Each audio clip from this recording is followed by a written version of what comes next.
We are at time for our roundtable. Welcome. This roundtable is Lessons Learned, Competing Safety versus Privacy Issues.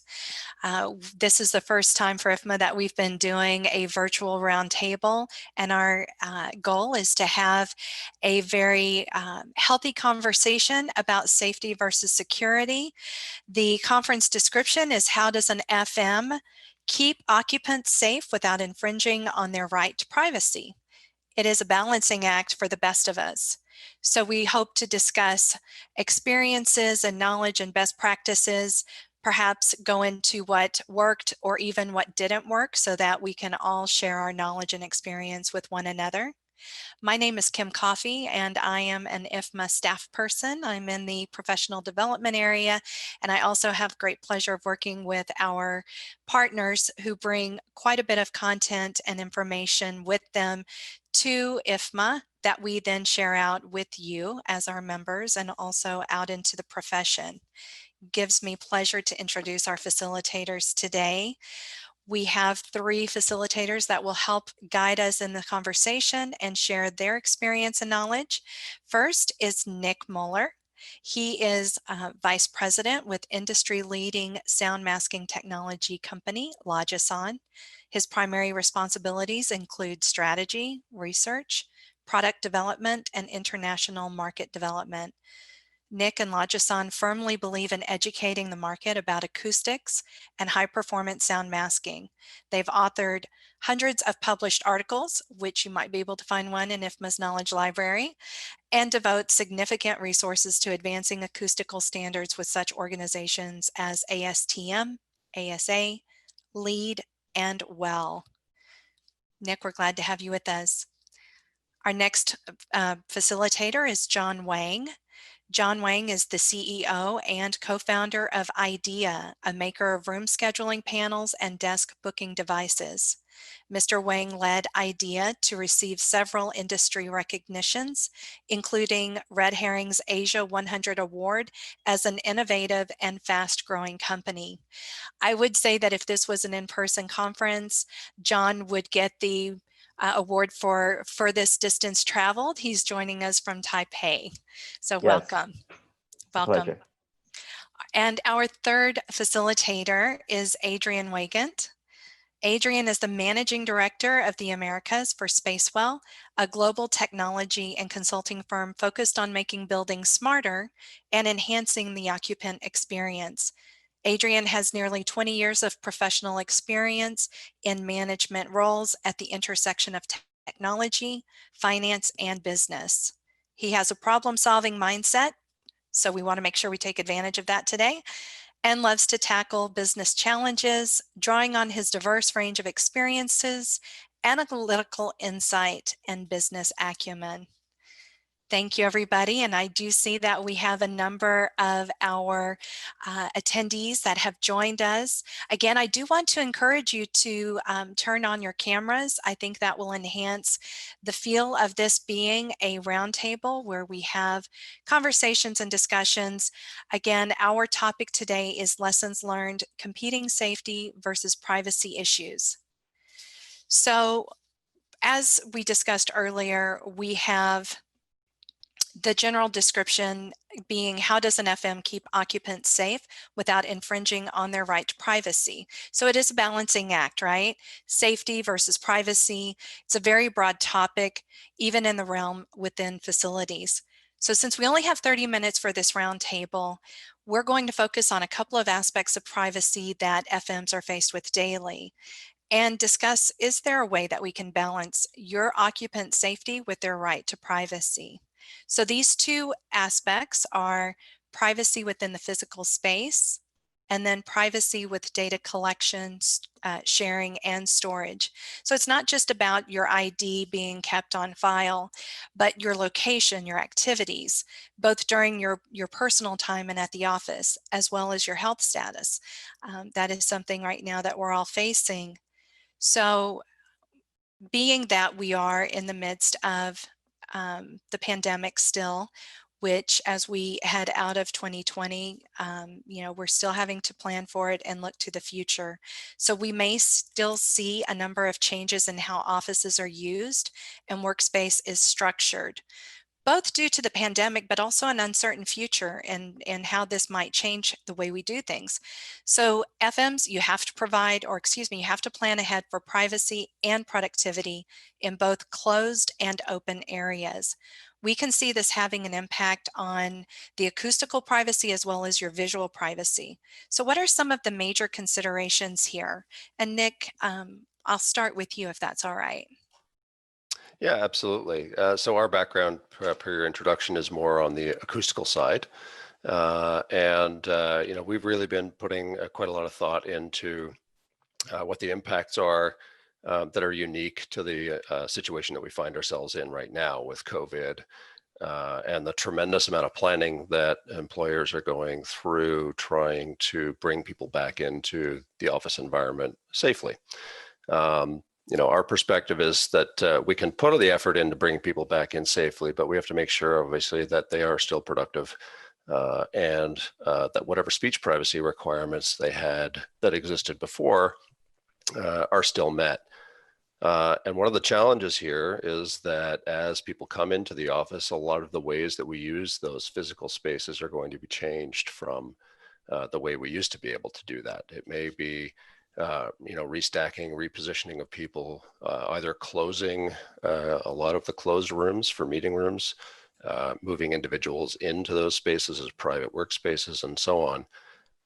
And those are, you know, going to be done for safety reasons, but are going to have privacy impacts. So if we are suddenly finding ourselves having, you know, socially distanced face-to-face meetings about private HR information, healthcare information, it could be IP, legal matters. We still have all of those privacy obligations that exist and that need to somehow occur in this new use of these environments. Thank you. I want to engage with all of the attendees right now. If you move your mouse around on the screen at the bottom, there's an icon that says reactions. I'm going to ask a question, and so there is a thumbs up. If this applies to you, please click that thumbs up. So by a show of the thumbs up, how many of you have been put into the position of judging how best to protect the privacy of those who are in your facility?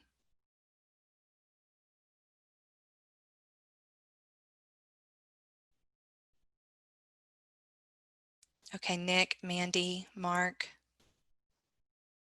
And again, if you move your mouse there at the bottom, there's a smiley face that says reactions. Excellent. Excellent. So at least half of our attendees have been placed in that position. So if you're looking at the conversations that are being held in a facility, as Nick mentioned, you know, the acoustics are very important. Something that I know that was shared earlier amongst the facilitators is the concern that people will go outside of the building and feel that they have privacy through anonymity. And it's how can you prevent that? And I think one of those ways is to make sure that you've got ample space reserved in your facility for that. And sometimes that may be limited, right, to the number of people that can use that space. So another question is, how can we communicate effectively that those areas are available, or, you know, what are some of the tools that you have out there at your disposal that can help you guide your people through your facility into those areas that they can then use? John or Adrian, is there anything that you'd like to share? Yeah, if I may, I would like to respond to that. So IAdea, we provide a number of digital signage related devices for the workplace. We have a room booking panel that shows you available rooms. So I think that's one of the easiest way to be to find available room perhaps around the corner that you can't see visually. Just in terms of, we're seeing a lot of use of larger screens to display floor occupancy, one way to disperse people at work to allow them to keep a safe social distance. And also, I think it's a good guide to how people find available rooms. We're also seeing a rise of use of occupancy counters, and these potentially can pose a security threat. These are cameras. They typically don't store the images, but they do sense them, and they do calculate occupancy based on the images they record. So that's definitely privacy concerns in areas that we touch. And is there anything that you feel can be done? You'd mentioned, John, that the cameras aren't there to identify who those individuals are. Right. I think that's the big concern, right? That Big Brother's always watching and looking to see how you're utilizing your time. So is this something then that would be more anonymous and not specific to an individual? Yeah, there are various technologies. There are passive infrared sensors that pick up, only knows whether a person is there. These are the technology that turn on and off lights in your office. So if you don't move for a while, it doesn't know you're there. They don't really record the images, but they do detect a presence. We have there are desk sensors that detect whether a person is sitting at a desk. These are not visual. They don't catch anything on camera. And even in a case where a computer vision based camera is used, the client we do contractually agree with the client that nothing in terms of visual image is ever transmitted or stored outside of the device. It's only used at the moment it's captured to count the number of people. I think in a way that does protect people against potential privacy leaks. So something that I picked up on there, and maybe the other attendees did as well, you mentioned contractually agree, yeah, and put safeguards in place with the people that may be helping you to monitor your facilities, right, or track things, that it's not going to be shared out. Definitely think at least on paper, and I think IT teams typically are quite involved in evaluating the privacy aspect. It's definitely not limited to just data capturing, but also transmitting, storing, which this is probably something that we'll touch on later on. Yeah, absolutely. Yeah. Are there any questions or comments from our attendees about the acoustical privacy? Any maybe some issues that you have found in your experience that you'd like to share with our roundtable here?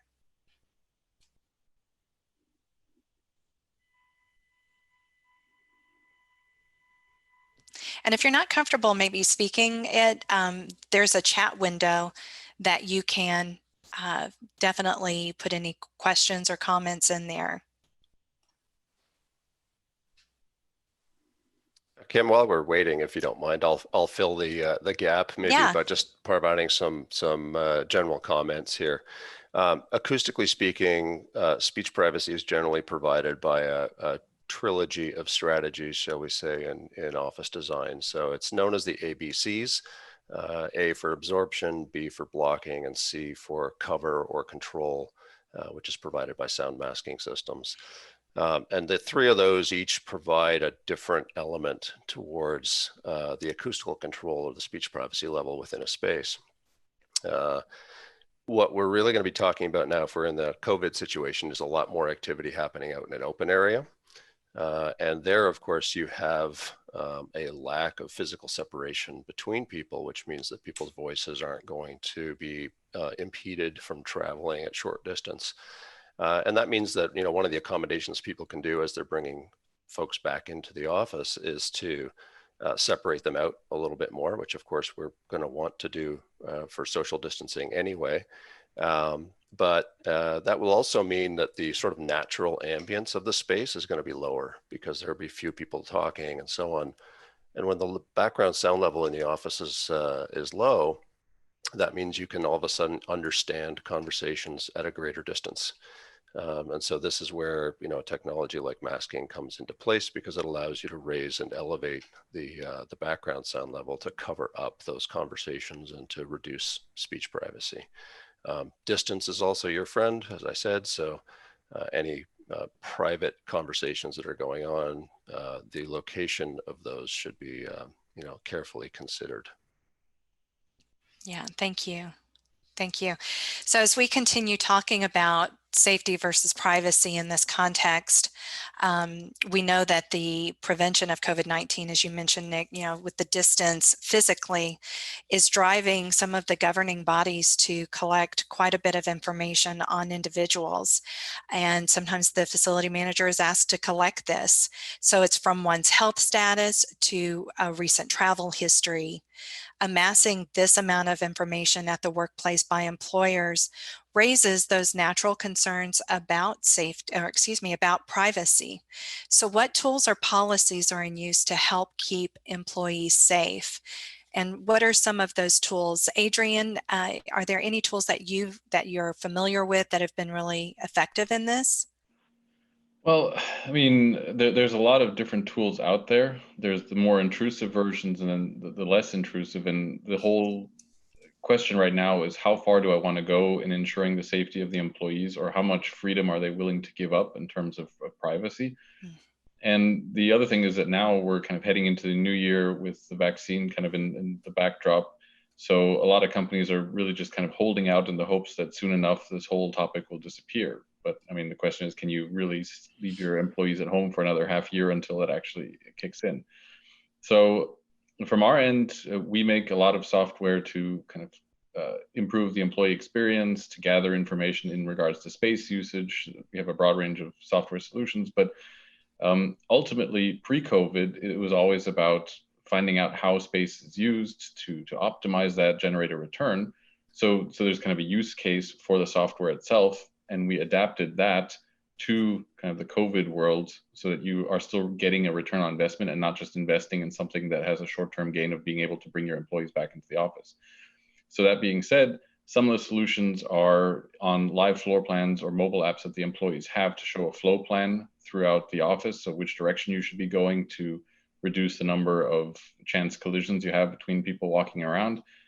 You can see in real time the occupancy of areas, so you know how many people are there, so you can look for the less crowded areas. Obviously, all of this really works a lot better in an agile environment where you don't have assigned seating, because that way you can just look for some seat where there isn't really anyone around.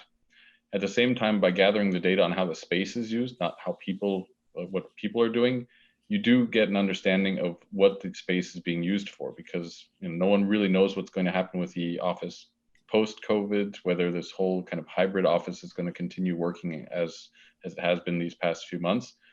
So we also look at what are people doing when they come back into the office? Are they fleeing from screaming children at home and just want to have a little quiet area where they just go into a phone booth and close the door? Or are they looking for kind of social contact, all those social animals or social butterflies that really want to have that interaction? So we can gather that information in terms of how the space is used and then make adjustments to the layout of the office to facilitate that, while at the same time ensuring social distancing. If everyone's coming back into the office for privacy, you make sure you have lots of little concentration booths where they can close the door, so you don't have a lot of people congregating in an area together. Whereas if they're all coming back for meetings and social interactions, you need to open up your space to have larger meeting areas so that you can have people socially distanced while collaborating. And so we gather all that information on space usage, not on individuals themselves. But we do also have reservation and booking systems, so at a given point in time who all was in the building based off of that reservation information. And you can also see them on the floor plan if necessary. That's kind of a toggle on-off ability, so you can maintain the privacy. And the idea behind all of this is something that we've done before, and we're using it now to really make the office a lot more attractive in the COVID world. But once it's over, you haven't invested in something that was just a short-term band-aid to fix an issue, but you're still gaining the real value out of the software by improving employee productivity, making the workplace more attractive to the way that the office is used. And again, gathering that information on how to optimize your space, because obviously you want to minimize the overhead, but we don't know what the future is going to be in regards to social distancing requirements. So this way you can gather that information in real time and make adjustments on the fly. So, there are all these kind of ways of doing soft contact tracing via the reservation system. You can do social distancing enforcing by having sensors in place that tell you how many people are in a specific area. And if it goes beyond capacity, you can send automatic notifications to the floor managers or facility managers so they can go out and make sure that they break that up to reduce kind of the potential spread. So there's a lot of little tools that you can use, but from my perspective, at least, the goal is to not have sunk costs after COVID is over in a bunch of things that really don't help you further down the road, but you want to have a solution that actually generates value aside from the whole bring or pandemic office. Yeah, those are really great points. One thing that crossed my mind, and I don't know if it crossed anybody else's, is there's safety versus privacy, and of course FMs are being asked to track a lot of this information, still make it easy for people to find others in the building and so that they can be productive. What other departments are there that as a whole any of you may have been working with?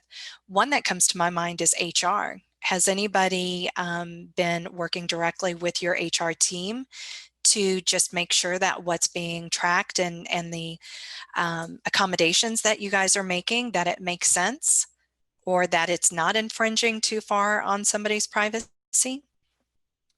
I can talk about one example. I mean, one of the issues is doing screening of occupants prior to coming into the office, right? Whether it's staff or visitors.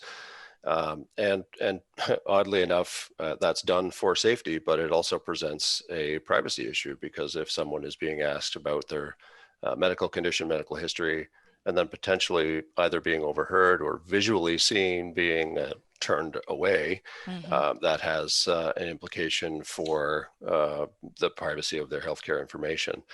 And so if we're trying to do those types of activities at a visible location that is on site, that could present a problem. So one of the solutions that we personally came up with was to do a remote online survey that asked those locally required health questionnaires and automatically either gave a person an all clear or a stay home decision. That record is kept so that we can provide an audit trail for the local health authority. And it's completely private, of course, to only those people who need to have that information. Excellent. Thank you. Thanks, Nick. Mandy and Travis, you both indicated that this is something that you've worked with other departments on. Would either of you like to share additional information for the table?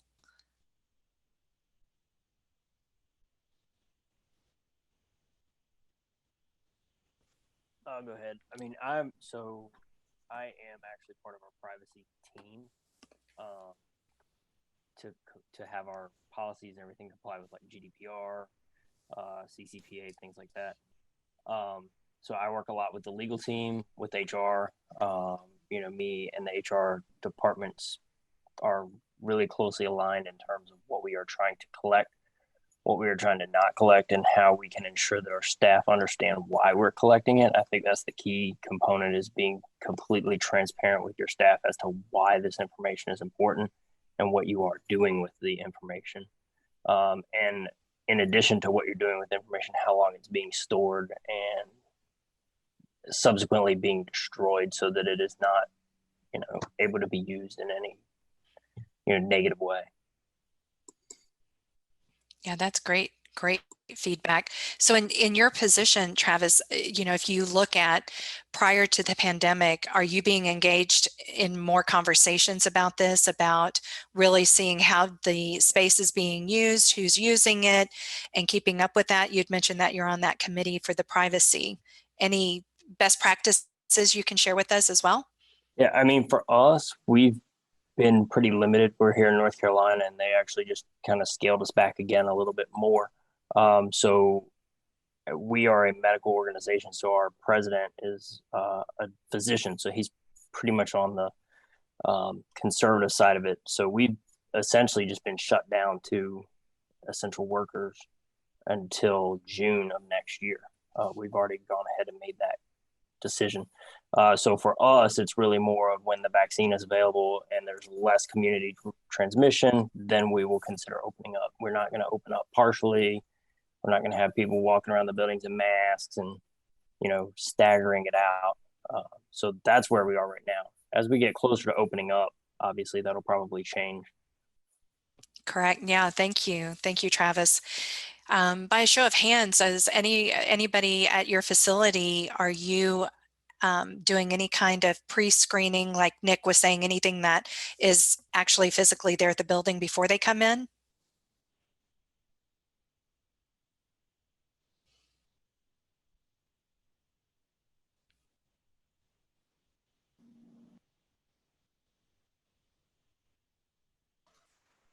Okay, so we've had a few that said that they are doing that screening. So that would be something, you know, just to think about, just the privacy of those individuals if they are turned away, you know, just to make sure that it's done in a way that I guess would protect their privacy, or at least some consideration for that.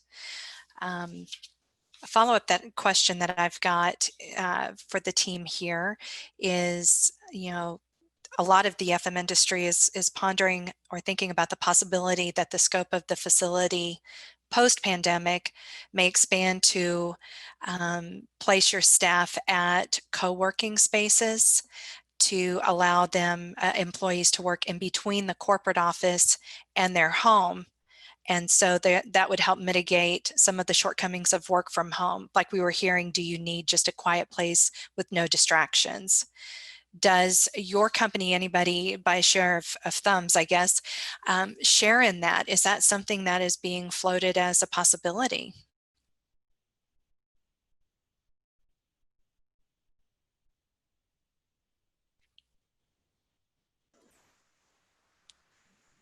Got a couple of people.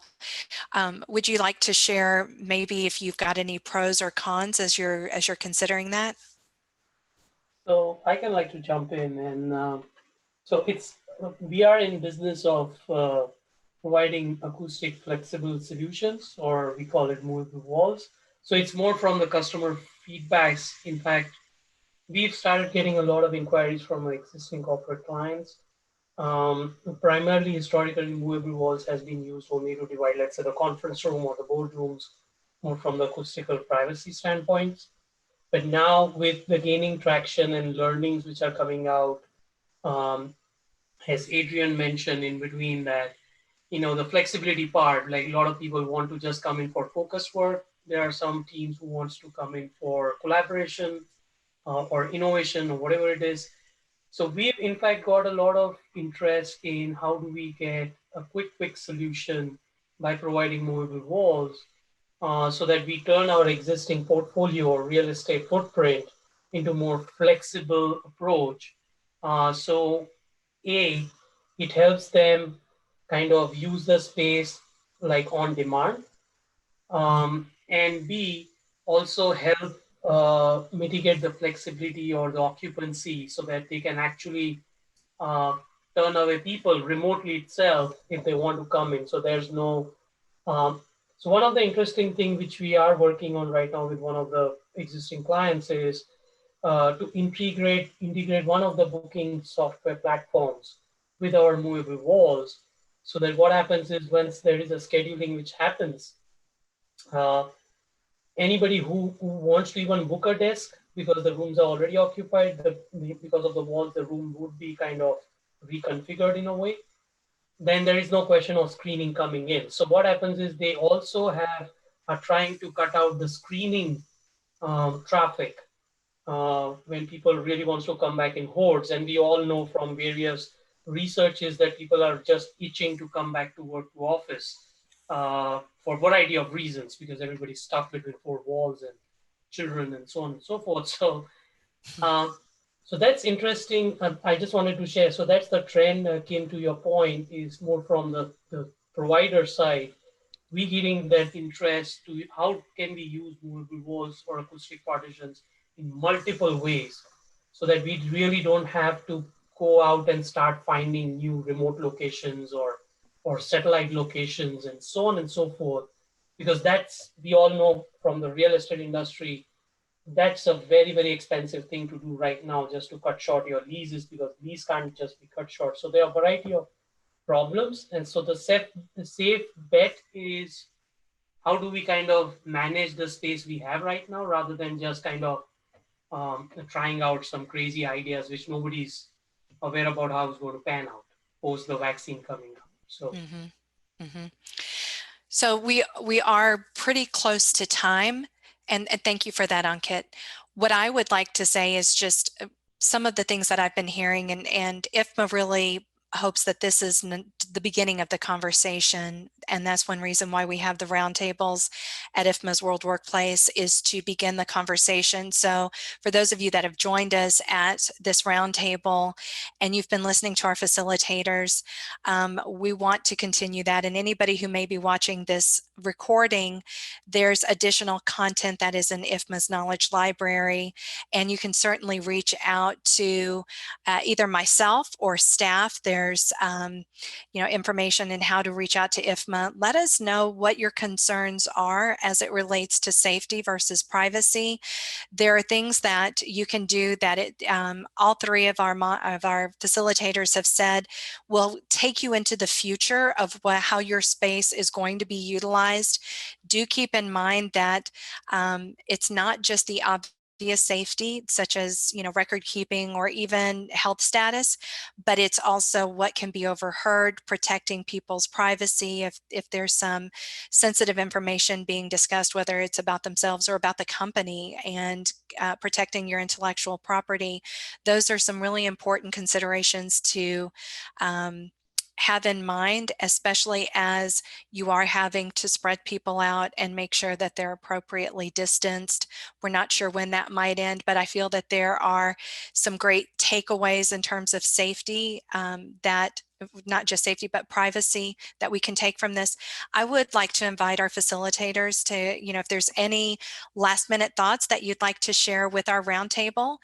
Nick, since we started with you, I'd like to go Nick, then John, and then Adrian, please. Sure. Just two quick thoughts relative to what we were talking about. Adrian had talked about the idea of making investments that we are going to continue to use, not just temporarily now, but into the future. And of course, acoustics and privacy have always been an issue. They're a unique issue right now based on the context we're working in, but they will continue to be a concern going forward. And then quickly on the co-working side, of course, one of the primary considerations there is that you are now working in a group of people that aren't necessarily supposed to be exposed to your company's private information. And so the acoustical privacy of those facilities becomes very key to consider. Great, thank you. And John? Yeah, I think the balance between safety and privacy is going to be a constant trial and error and struggle. I think it also depends largely on culture and the type of venue. So I definitely think a continued conversation with your providers, with the legal teams on the matter will help us all manage the changing situation much better. Thank you. And Adrian? Well, I was going to originally echo what Nick said, that if you have people really going out into co-working spaces, I think that's going to be more of kind of an interim solution while companies try and fix their own spaces and adapt them. But the privacy issue kind of goes both ways. You don't want to have corporate information exposed just as little as the employees want to have their personal data exposed. But I mean, I think the big takeaway from all of this is that privacy is something that's not really necessarily static. I mean, as we all know from everyday life, a lot of people are willing to give up privacy if it has enough of a benefit. So everyone's got Google Maps on their phone and they can use that. And so you're sharing your location just to get that extra information. And the same thing goes right now, where I think it's reasonable to ask employees to inform the company when they have a positive COVID test. And as long as there's a large enough benefit to everyone, I don't think there's going to be big issues. But that changes the second the threat starts reducing. Once it's not a big issue anymore, then all of a sudden privacy becomes more of an issue. And so that it's a little bit like a rubber band, it kind of goes in different directions. And so you need to be able to adjust to what kind of the norm is at the moment, and also ultimately show the end user or the employees effectively what they're getting from sacrificing a bit of privacy. I agree. So communication in all things, to set expectations and understandings on what's being done with the information that's being gathered, so we can affect their physical space as well as what we do with it. So I thank all of our facilitators, and I thank those that joined this roundtable. Again, we have been talking about competing safety versus privacy issues. It's a big topic. Let's continue talking about it. Again, please visit IFMA's Knowledge Library. We have curated and vetted information in there that I feel that you will find very useful. There's a document in there also that lets you know the content as it relates to the roundtable. So it's going to be very easy for you to put your hands on that. If you have any questions or comments, I believe I've reached out to all of you, but please feel free to give me an email, kim.coffee@ifma.org, and I'll be happy to help you. Hope you enjoy the rest of our virtual conference, and thank you for joining.